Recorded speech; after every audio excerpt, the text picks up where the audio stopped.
Do you have an item with a story to tell? Experience the Mississippi Antique Showcase April 17 and 18 at the CAPS Entrepreneurial Center in Stoneville. For a $100 donation, you can bring one item for an expert appraisal and enjoy food, cocktails, and PBS Passport membership. Attend as an observer for $60 and watch the appraisals live. Choose your time slot today and be part of this special MPB event. Visit mpbonline.org and get your tickets today. Hi, ladies and gentlemen. My name is Bobby Rush. As a blues man, I love Mississippi Public Broadcasting. If you support Mississippi music and their local programming, donate now, right now, and become a member today, not tomorrow. Thank you, thank you, thank you. Doesn't matter how big or small, but we prefer big. Thank you very much.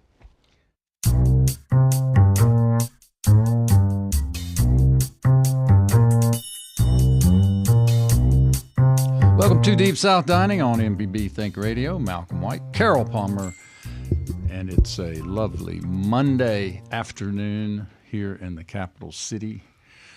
We are coming to you live and in person, and you can even watch us on YouTube if you so desire, or you can just listen to us on the radio. Carol, how are you? I'm good, Mal. How you doing? Great. You know, my favorite part of this show is the fact that you and I get to catch up every Monday. So it's good because we live in cyberspace all week long, and we're just running and gunning and texting and shooting each other info here and there. Yeah. And then we get to meet up about 20 minutes before we go on the air, and that's how we make the jelly. I love that. And I also, 7 years ago when we started this, when you came to me with this idea that you had, and you said, look, it's like being at our age and still getting to see your best friends every week. Every week. That's right. And it's a great thread that keeps us. Yeah, and then on close. Occasions, our other friends call us on the telephone. They do. They shoot us emails. Or they come see us. Text. They come on the show, and we get to visit in a greater way like that. But I was going to mention a couple of things.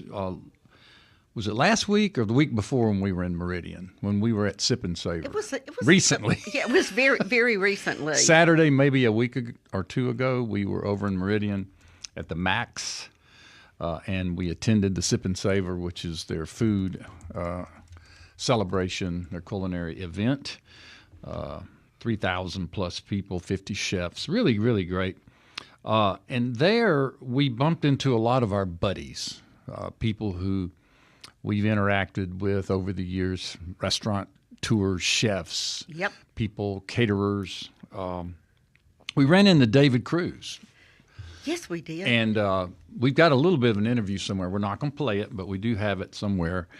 And he was just sort of giving us an update. Well, I got a Facebook message from him yesterday letting us know, because we had asked about his event. The Delta Supper Club. Correct. And he was informing us that he was planning a new event. And he has these events in all kinds of places. Yeah, airport hangars. Yeah, he's having a relaunch. I think they've been dark for a while, but he and a couple other buddies go around the Delta and do amazing events, like huge event, do it at Dockery Farm. Right. Or the airplane hangar in Greenwood. Right. So we will keep our listeners informed, and it's something that's open to the public, as I understand it. Do you know the details? It's tickets only. I mean, you have to buy a ticket, right? But right. Anyone can buy a ticket and go to this dinner. And I think, is it just David, or does he have chef friends? He has a couple of compadres, him? but they bring chefs in from all over the country. They do. Okay, that's what I thought. Well, I haven't been yet. Have you been? Yes, I have. Okay, it's a very cool Delta deal, and David Cruz is a Mississippi treasurer. He is the most giving chef. He you see him everywhere. He's mentored so many students, but I think the world of him. And I hope by saying that, you and I might be on the mailing list. Well, we are. That was what he was making sure that we knew, that he knew that we wanted to know next time there's a dinner, and we will certainly try to go. And to let our friends have their radar up about the Delta Supper Club. Well, also there in Meridian, we had the great honor of introducing the headliner, they call it, the headliner's chef, who is Chef Alon Shaya from New Orleans, Israeli, Jewish, formerly grew up in Israel, born in Israel, came to America, lived in Philadelphia, Pennsylvania, found his way to New Orleans. Anyway, we had a great time visiting with him, and we were able to introduce him at a sort of conversation with Chef Shaya at the Max. And in that visit, we asked him to read a bit from his book called Shaya, and he read a passage about being a child in Philadelphia and coming home from school one day, and when he opened the door to his apartment, he could smell roasting eggplant, roasting peppers, and he knew that his Saba and his Safta had come from Israel, just the smell. And his grandmother. Saba is grandfather in Hebrew, and Safta is grandmother. And he owns 2 restaurants. One is Saba, and another one Safta.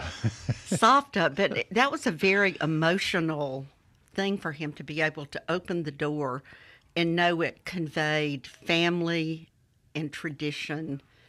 And for him, that dish, that roasted eggplant, has become a generational connection. And he says he knew even at that early age, when he smelled that food was going to be an important part of his life and his story, and has it ever. Yeah, and it was so interesting because here he is. He was brought to this country at 4 speaking Hebrew. He's going to school, and he's trying to learn the language and the culture, and food became his language of how he communicated with everybody.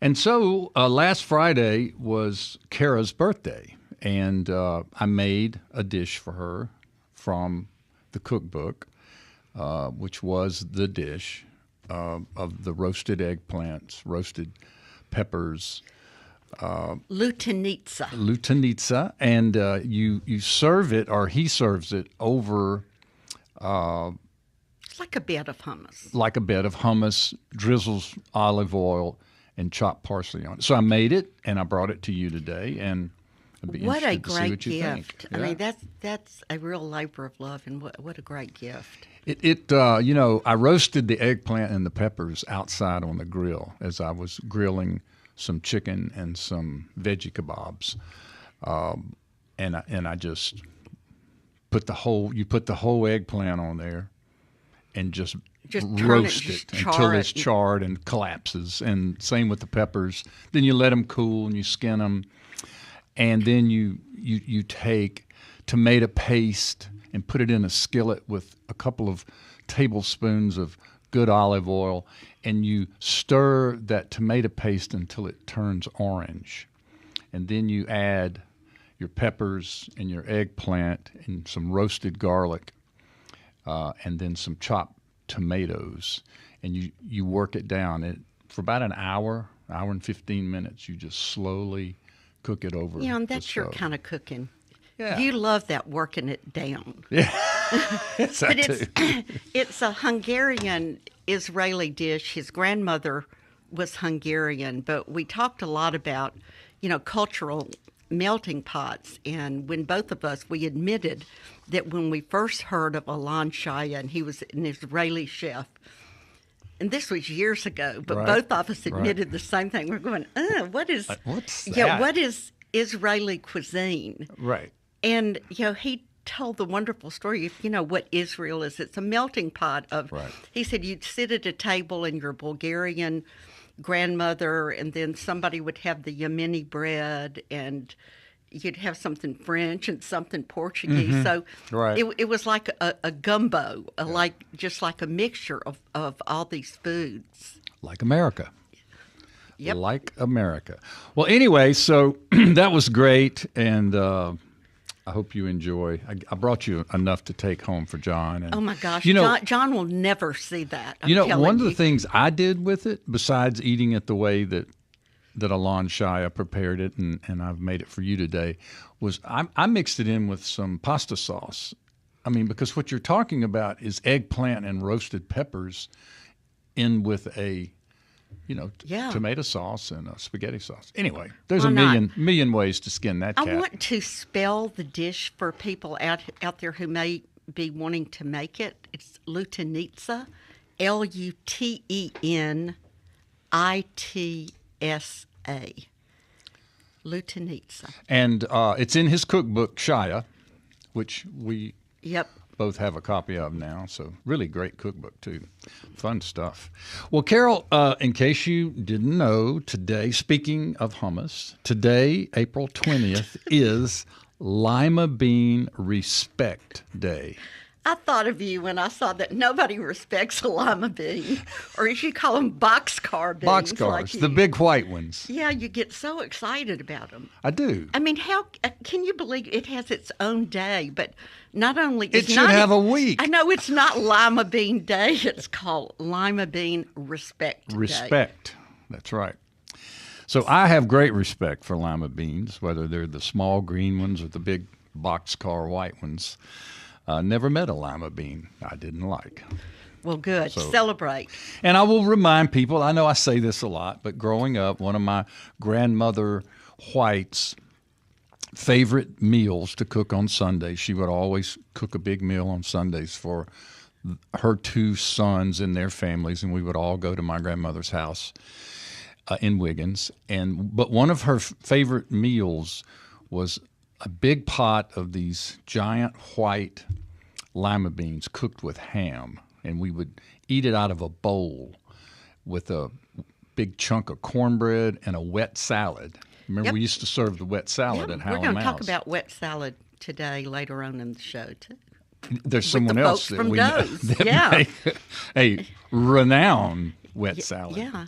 But Malcolm, when you think about what you're saying, the white beans and the ham, and think of other cultures who celebrate that dish at a high level, especially the Italians and the Portuguese and the Spanish. Right. Sometimes you'll go to somebody's house or to a party, it will just be a big bowl of white beans with some kind of Yeah. ham or pork product in it. Yeah. So lima beans are universal. Yes, they are. Yes, they are. And I'm happy that it is, in fact, National Lima Bean Respect Day. So pay your respects. Yeah. And if you haven't already prepared your dinner tonight, consider lima beans. Yeah, take it up. I wanted to tell you about something I had some respect for this week. Did you, by any chance, look at cooking and coping in the past few days? I did briefly. Well, Paul Brown of Greenwood, who Paul Brown. he's just kind of just all around everything wonderful person. He is an executive for a healthcare company. He teaches at the Viking Cooking Okay. School. Yeah. He's a musician and organist. Anyway, I finally figured out who it was that had made this dish. Okay. It was a salmon Wellington. Did you see that? I did not see the salmon. It was like a Wellington. large, like 2-pound piece of salmon, and did it in, puff pastry, Wellington Oh, style. boy. It was just really, really I fascinating. would be afraid that the salmon would get too cooked. But Yeah, I guess you did just too, have to. but it just looked gorgeous, and I told him we wanted to hear more about Yeah, it. But absolutely. I'd never really seen anything like that. Well, Cooking and Coping, again, for those who may not know, is a website that we are partners with, and a lot of our listeners hang out there and share recipes and photographs and ideas, and it's a great place to get inspiration for cooking and, of course, coping. And we started it actually the first week of COVID, and that's what we were coping with, how the world changed and what we were going through. And that was our way of coping at that time, was to make a community of friends who would post what they were doing in their homes by themselves. And it's grown into a community of over 8,000 people, and I just love to go on it just to look at the pictures. I mean, I get a lot of inspiration because you know that I'm a person that likes to see a recipe and see what other people are up to, and just some fabulous people. So today on our show, we have some really special guests from a really special place where you and I have been many times, and I'm certain that many of our listeners are familiar with or big fans of Doe's Eat Place in Greenville, Mississippi. It's one of those iconic Mississippi eateries, family-owned and operated, but even more importantly, it comes out of the genre of the grocery store turned restaurant. There's a few examples of that still out there. Lusco's was a grocery store and became a restaurant. Two Manella's in Vicksburg was a grocery store that became a restaurant. And certainly Doe's was another great example of that. So I was thinking we're going to take a break here, and when we come back, we're going to introduce our guest from Doe's. But I was thinking, Carol, let's just scattershoot some names of some iconic Mississippi restaurants that fall into the same category like Doe's, like the Mayflower. Chrishell's, wow. Weidman's. Rest Haven. Mary Mahoney's. Dinneries. Bully's. We've got to go to Bully's again. We're overdue. We're overdue. Stamps. But there are these places, and they are legendary, and they're family owned and operated. We have such an example coming up on the next segment of our show. So we'll take a short break. We'll come back. We will introduce our guest, and we will, again, gladly ask you to join the conversation. It's 1-877-672-7464, or you can shoot us an email to food@mpbonline.org. This is Deep South Dining on MPB Think Radio. Carol Palmer, Malcolm White. We'll be right back after a very short break.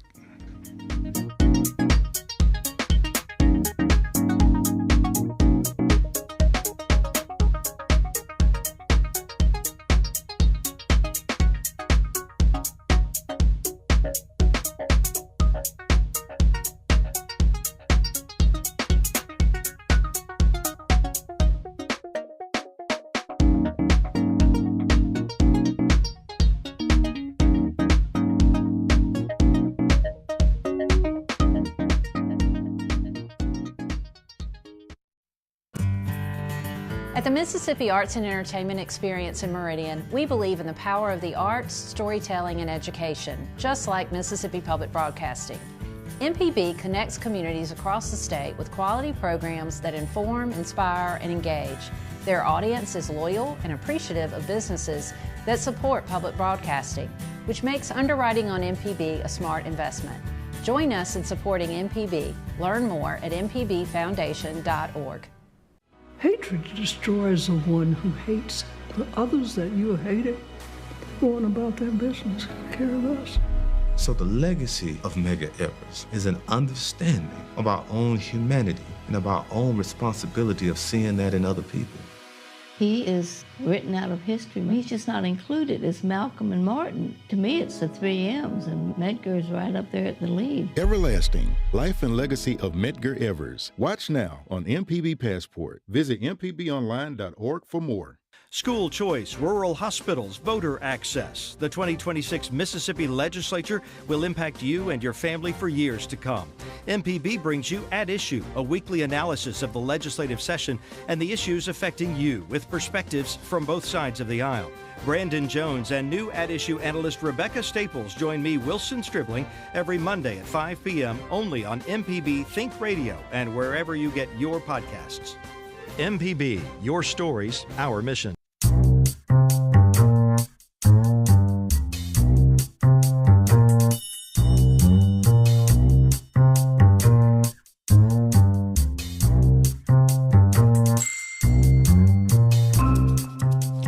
In 1941, Dominic Doe Signa and his wife Mamie turned a small-town grocery store in Greenville, Mississippi, into what would become a Southern dining legend. The family grocery store was established in 1903 by Doe's father. Wow, that was a long time ago, Mal. Yes, it was.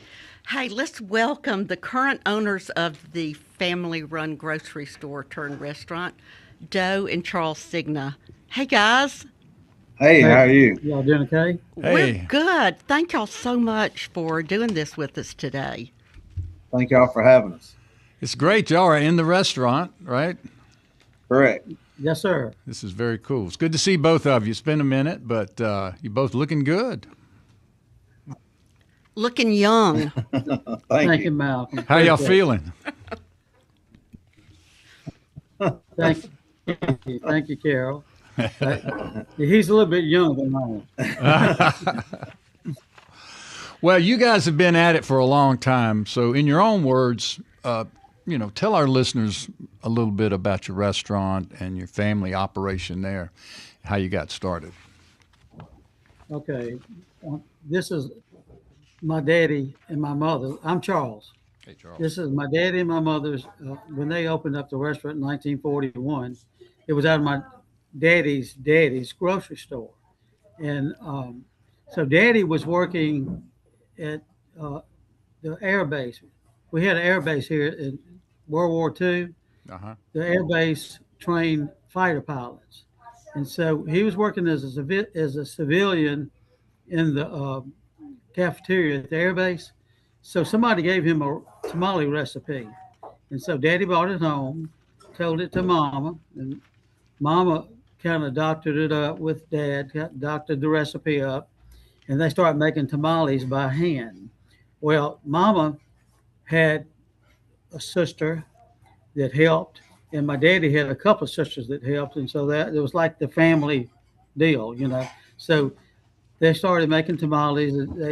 We didn't have a tamale machine at the time, so they did that by hand, and we had corn husk, and they started rolling and tying by hand, and then they started selling them out of the grocery store before 1941, probably in the 1940, so like a year before. Yeah.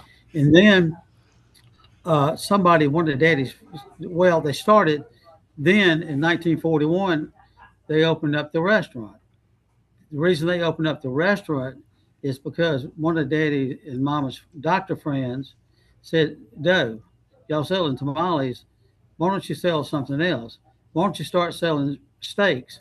So he said, well, that might be a good idea. So he started cooking steaks on a residential oven, and he bought the steaks at the grocery store. And it probably held, like our T-bones now that run anywhere from 2.5 to 3.5 pounds. It probably held maybe 2 of them. Right. So daddy and mama, they, of course, with the steaks, they had to have French fries. So they had homemade French fries. And mama made up a salad dressing, which was all like fresh lemon juice and olive oil, extra virgin olive oil. And that was the dressing that they had. And people now, they come into the restaurant, we don't have like salads with Thousand Island or ranch, or everything is fresh lemon juice and olive oil.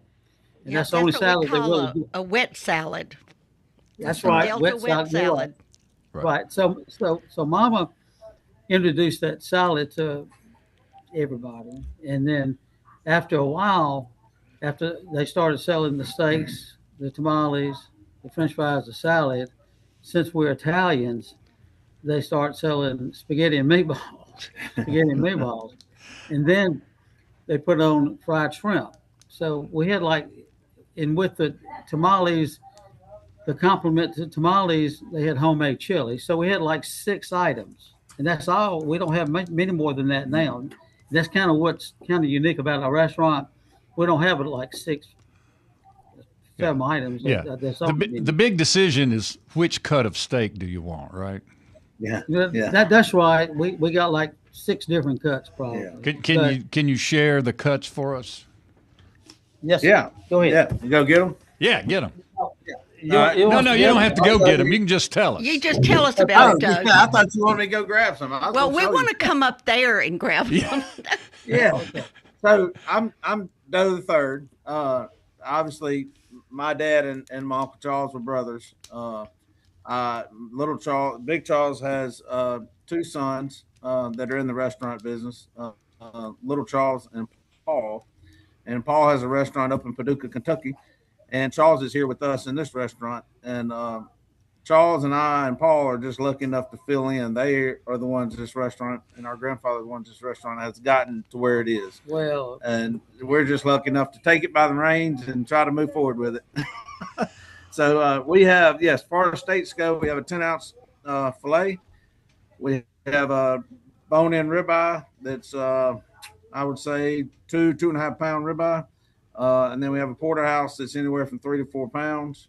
2.5 to 3.5 pounds. And then our sirloins range, I would say, 3 to 4, 5 pounds. They get up to 5 pounds, and that's pure meat, no bone in it. Mm-hmm. So some of those you serve family style, right? Correct. Sometimes we get people that'll come in here like myself. I can eat. So I'll order a porterhouse and eat almost the whole thing by myself.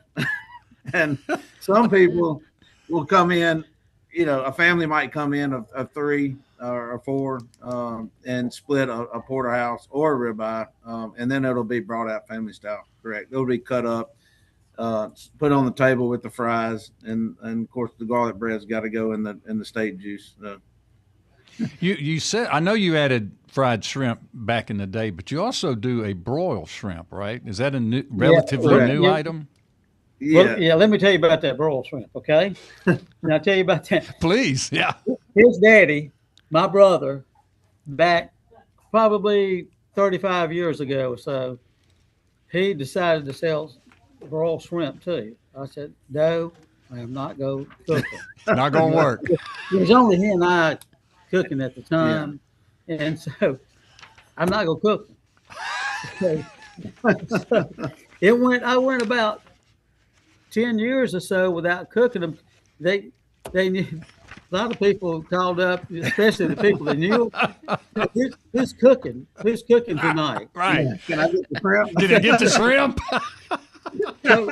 So I finally gave in. That was my brother's idea. And we're so glad you did. Okay, I want to talk about Aunt Florence a little bit. Well, I'm sad she's no longer with us. Yeah, well, I was getting ready to talk to you about that. Oh, good. Can I say something about it? Please. Well, she was to me the goddess of the kitchen, the salad tosser. Yeah. Well, I was going to tell you about that. So, like I said, that was Mama's recipe and stuff. But when Mama died in 1955 at the age of 41. Oh. And so we were all small. We had, our aunts kind of helped Daddy out, on both sides. And so they kind of raised us. And so Aunt Florence was Daddy's sister-in-law, Daddy's brother's wife. And she was working here at the time. And so she took the salad over. So she's the salad lady. She was always the salad lady after Mama died. So when people, or when, somebody wants to film us or something, and come in, or like a chef has come and checked us out and stayed a day and helped, and to see what we've done. And before they did anything, is Aunt Flo gonna be there? Because if she wasn't there, they probably wasn't gonna come. So you gonna tell me about you gonna ask me about Aunt Florence? What else? Okay. Well, and also she was a great hugger and just spread the love. But I remember the story about the salad bowls. Is when brides in the Delta would get married, they would bring their wooden salad bowls to Doe's so Aunt Florence could season them, because you'd see her in the kitchen at night rubbing that bowl with garlic before she started doing anything. But she just, I just have such happy memories, and I'm going to share one, and we're going to give it back to you. But I happened to be in New York. Well, I was part of the James Beard organization when y'all won your big award in 2007. And I was at the awards that night, and I have never been so proud to be a Mississippian, to see all of you up there dressed to the nines in tuxedos, and Aunt Florence had on a sparkly long gown, and y'all came up on stage to accept your award. And I mean, it was very emotional. There were several of us from Mississippi there. We were just so proud of how wonderful and gracious. And Malcolm, they actually had a red carpet. And for me, I'm standing with the people on the sides. Right. And to see Aunt Florence walk the red carpet in a sparkly dress under those lights, just like she did it in Hollywood every day. It was something to behold. She was a pretty lady. She was. Pretty lady. She was. Go ahead. No, she is just as ironic to this business as the name Doe's. I mean, without her, the salad wouldn't even be a topic on our menu. Exactly. Right. She, she died 3 years ago, I believe, Christmas Day. Yeah, 3 years ago. She died 2 or 3 years ago, Christmas Day. So who's making the salads now, Charles? Well, we've trained several folks that make it now, and they do a great job. It's not you can't replicate an Aunt Florence salad. I couldn't do it myself, and but we have some very good employees that are doing a great job with it. Kathy, Kathy Wong. Kathy Wong. Kathy. Kathy Wong, no. No, I don't. She had a Howjoy's. Howjoy. Howjoy. Howjoy Sure. Wongs. Yeah. The Wongs. That was Wilton Wong's She's our relative. That Raymond Wong. You know that name? Oh yeah. Yeah. Well, she married the guy that the parents own. Howjoy. Howjoy. Yeah. That is cool. She's working for us now, doing a great job. Well, let's talk back to the early days. I mean, Doe's has been so much. Part of it at one time was like a juke joint or blues club, right? Correct. That's right. Yes, you're right. You're right. So you had two sides. Well, no. What do you mean two sides? Was it a club and then a restaurant, or half of it was one? Yeah. No, it was a club then a restaurant. Okay. It wasn't the club and the restaurant at the same time. Oh, okay. So in the early days, like around the flood of 27, when your grandfather was there, they were scrambled to make a living doing a lot of different things. Exactly. And they were living in this place at that time. Wow. There could have been some bootlegging going on. That's right. There's some stories about that. That's Daddy. I think Daddy kind of took the rap. I don't know how true some of the stories you hear. A story I was always told as a kid is there were several officials that would come in and sit at the table and unscrew the bottom leg and take a sip out of the leg of the table and screw it back in. I don't know how true that is. Well, it makes for a really good story. That's right. All right, guys, can you hang on a minute? We're going to take a quick break. We got to do a quick break, and then we'll come right back and continue talking to you. Hope you can hang with us. All right, okay. Carol, we'll be right back Okay, after a short break. with the good folks from Doe's Eat Place in Greenville. This is Deep South Dining on MPB Think Radio. We'll be right back.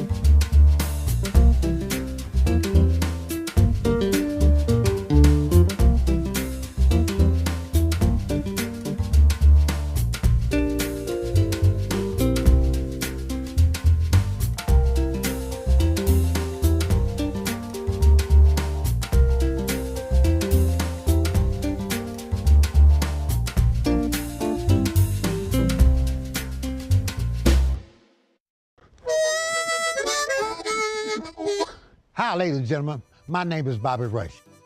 As a blues man, I love Mississippi Public Broadcasting. If you support Mississippi music and their local programming, donate now, right now, and become a member today, not tomorrow. Thank you, thank you, thank you. Doesn't matter how big or small, but we prefer big. Thank you very much.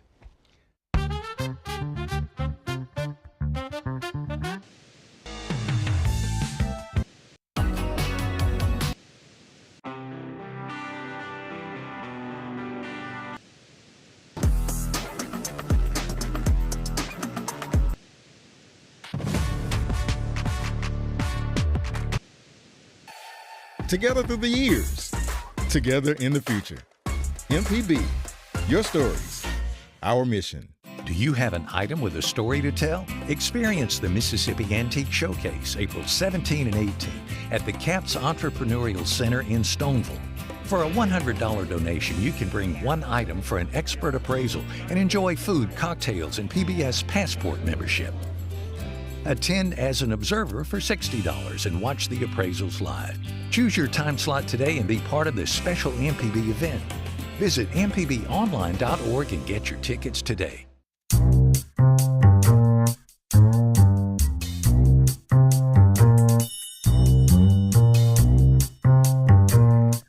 Welcome back to Deep South Dining right here on MPB Think Radio.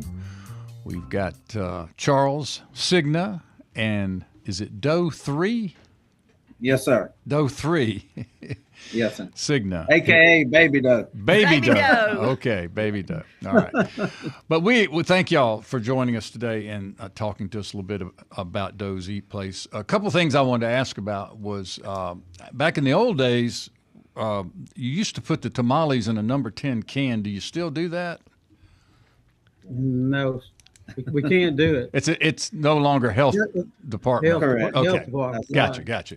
And we have customers that come in and ask us and beg us to go back to the 10 can, but we just can't do it. Oh, okay. And you know, they used to bring their pots from home, and we'd fill them up or whatever, how many they wanted to put in there, but nobody does that anymore. So we tell them what we sell them out of. Yeah, we have plastic buckets now that they doesn't melt. They hold the heat. Right. Oh, that's good. And you wrap yours in parchment, right? Correct.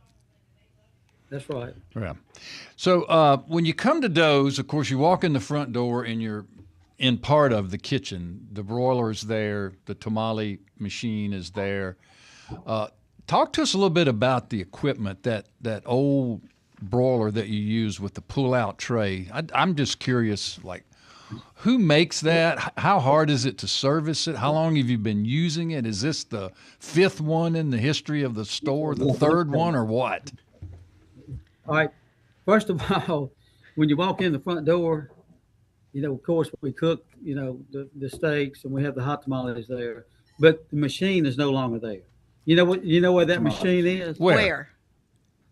It's at Benji Nelkin. You heard of Benji Nelkin? It's his no. His place. It's a museum here. Museum. Yeah. The museum. I got you. Okay. We actually upgraded on the tamale machine. That one works great now, but it caused some hazard conditions. So we were scared some fingers were going to get it was chains and stuff running there. Anyway, so now it's in the museum, and we've upgraded to a nice, shiny, pricey tamale machine. Gotcha. Which and does now great. that's worth It a does visit. Yeah. Yeah. Now let's talk about the broiler. Yes, sir. So we actually about 6 or 8 years ago had to replace that broiler. That broiler was in there for probably 50 years, 50, long 60 time. years. At least 40 or 50 years. Yeah. And it was causing hazardous conditions too. It got to where the flame was actually coming out the side.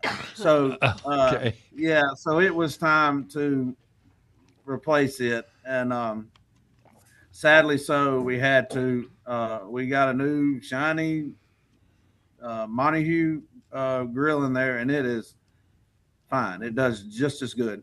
And we've had it now, and it's well seasoned. And it's a little bigger too. A little bigger. We're able to cook more steaks, get more in and out. It's got a lot bigger cooking space on it. So that's in the front room, and then you make your way into the sort of next room, and here you encounter more kitchen, where the French fries are being fried on the stovetop, the salads are being made. And how old are those cast iron skillets? You talk about seasoned. Yeah, they're old. They're old. I tell you, one time, there's a Floyd. Floyd cleans our stoves. Cleans our stoves and vent hoods for us. Yeah. So I told him when they came to clean, I said, "Why don't you clean one of our skillets? Because it was real, bad off. The grease was about 3 inches on the side, caked on the side. So you know what they did? The pressure was so high it knocked a hole in. Oh no! So it's on the wall. So now it's hanging on the wall. It's hanging on the wall. Now it's an archive. That's right.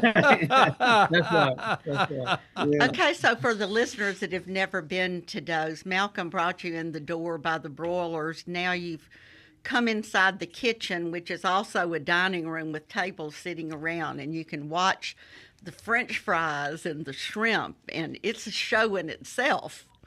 Yeah, so when you walk into that room, there's a long table, probably about 10, 12 foot long, and it's where the action's going on. And there's actually seating.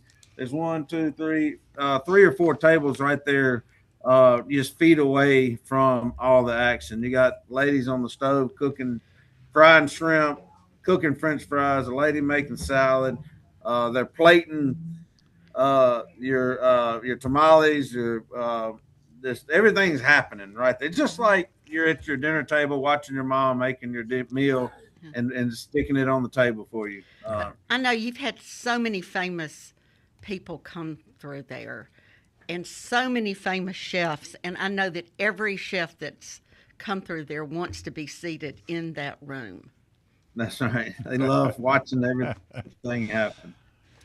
Of course they do. Now, we've been real lucky to have the people come through that we've had. Name a few of them who've come through. I know Anthony Bourdain. Anthony Bourdain, and I tell you, everyone that has come in here has been super nice and just fun to visit with. Andrew Zimmerman, we spent the day with him, and he was a hoot. I mean, he told us stories of the adventures he's been on. And it was just really, really neat to sit there and have a normal conversation with someone instead of just pounding questions. It was just like us now, just a normal conversation, telling stories and visiting. And he was a really good one. Bobby Flay. Bobby Flay was probably in my lifetime the first one that I knew. He did a little segment on us right when he was getting started. It's on a VHS tape somewhere. I don't know where that is. One night I was sitting there cooking, and our front doors, you come in, when you open the screen door and you close it, slaps. It just popped, like a screen door. Like so I got supposed back to. to the door, and usually if I'm busy, people come in, I just kind of acknowledge you, how are you doing? Go right on through the door. They'll seat you in the back. Well, I'm sitting there cooking. I hear the door slam. I turn and tell them, go right on through. I get back to cooking, and the next thing I know, probably 10 minutes later, a customer comes up to me and says, "Is that Jerry Jones in there?" I'm like, "Who?" He said, "Jerry Jones." I said, my mind was on steaks. I was busy cooking. He said, "The owner of the Cowboys." I said, "Oh, no, I would have recognized him if he would have come in there." He said, "You might want to peek in this room in here." And I peeked in there, and he's sitting in the kitchen just visiting with people and autographing. And I'm like, wow, I just told him, didn't even acknowledge him. Just told him to go right on in. So I know Bill Clinton's, when he was the governor of Arkansas, he came in. And all the Mannings been here, Archie, Eli, Peyton, they all been here. Just a bunch of people. I know Willie Morris used to love to come and there. I actually came with Willie Morris one time. Judy Reed was in there a lot. Judy that's right. And Hank Burdine, those two. Oh, Hank, God, I miss him. We miss Hank. I miss Hank daily. Him and Dad were really close, and it's crazy because I think Dad passed away in March 31st, 3 years ago, and Hank was like April, like a month later. Yeah, it wasn't a month or two later. Yeah, he passed away, and it was just they were a lot of good hunting stories and parties and everything else that I had stories of their childhood and growing up together. Great storyteller. Yeah. But talking about Bill Clinton in Doe's. Tell us about the Does in Little Rock, because it became quite famous in the political scene when he was president and running for president. Yeah, that was our first franchise or licensing agreement in 1988. It opened in, I think, March 1988. It's been open ever since. So the owner of that place put a door on the side of the place where all the people, like the dignitaries, senators, political deals, people, they would come in the side door of that place. Yeah, and Bill Clinton, he loves that place in Little Rock. There's a Mexican place he likes too, but he likes the Doe's place and he likes this Mexican place.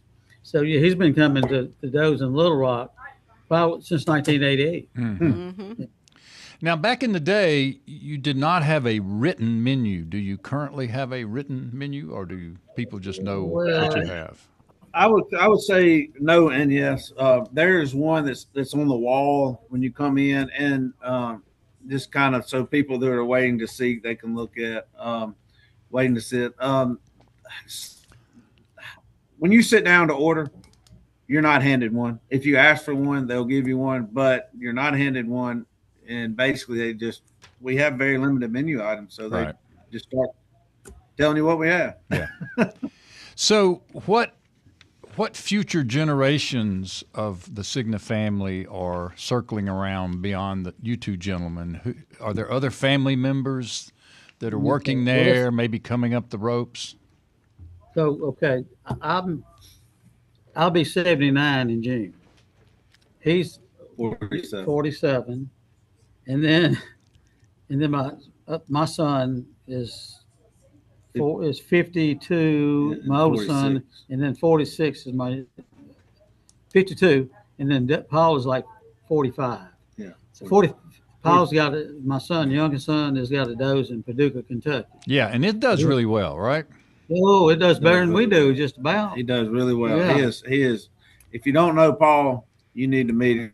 He's been there 20 years. Next week it'll be 20 years. Yeah. Wow. He's done really well with it. So you're asking the question, who's going to be the generation after us? Right. Well, I don't know, because I have two boys. One's fixing to start at he's at East right now, fixing to graduate in a couple weeks, and then he's going to move on to Mississippi State for engineering. And then I have a younger son that's in the 9th grade, and of course he doesn't know what he wants to do. Right. And then Charles has a daughter and that's fixing to get married. Yeah, she's a teacher. Yeah, she's going to be a teacher. Then he has a son, which is my grandson. Yeah, Ty. Ty, he's getting through with his freshman year at East Mississippi. That's right. Outside of Starkville. Yeah. And I think he's leaning towards some engineering too at the moment. So we don't know. So I guess if they do go with the engineering, when Doe and Charles, kind of get old enough where they're tired of doing it, they might have to, the two boys or whatever, might have to maybe hire a manager or something. I don't know. Right. It'll be in our family probably for a very much longer time. Well, as long as it's still in the hotel. And I mean, meeting an engineer and another professional have turned back to cooking, so it's not out of the realm of possibility. Just an example, I have a row crop degree and worked in research in agriculture for about 2 years after graduating, and Dad and I were on a quail hunting trip, and on that trip, it was like a light switch, and I told Dad I wanted to get into the restaurant business. So anything can happen at any point in time. Right. Well, I tell you what I hope happens, and that is that Doe's Eat Place will continue into the future for each and every one. We have to. Well, let's tell our listeners how they can come to Doe's. Do they call you? What do they do? Yes, you can reach out and make reservations. We're open Monday through Saturday. And so you do take reservations. Well, I believe our Zoom has frozen. Oh, no. I know they open at 5 p.m. There they are. I think they're back. Are. Hey, guys. Yeah, actually, we opened it. The restaurant, the building is open like at, say, 9 o'clock. Okay. You can call for reservations. You can come get tamales to take out, whatever. Yeah. But to serve at 5 o'clock. Yeah, you start serving dinner at 5. But you can pick up tamales anytime during the day. Excellent. Monday through Saturday. Well, gentlemen, we thank you for joining us. We've run out of time. Really enjoyed visiting with you. I need to come see you. Carol and I need to make a trip. Yeah, we do. And hope y'all have a good service tonight. Absolutely. Thank you so much. Thank y'all for having us on the show. When we're in Jackson, we'll go to Howland Mountain. Come on by. Yeah. Hey, come Love on. to have you. All right. Deep South Dining is a production of Mississippi Public Broadcasting's Think Radio, and we are funded by the generous contributions from listeners like yourself, and we thank you. Our show is produced by Marissa Vaughn. For our guests, Baby Doe and Charles Signa, and my co-host Carol Palmer, I'm Malcolm White saying please stay tuned now for At Issue up next.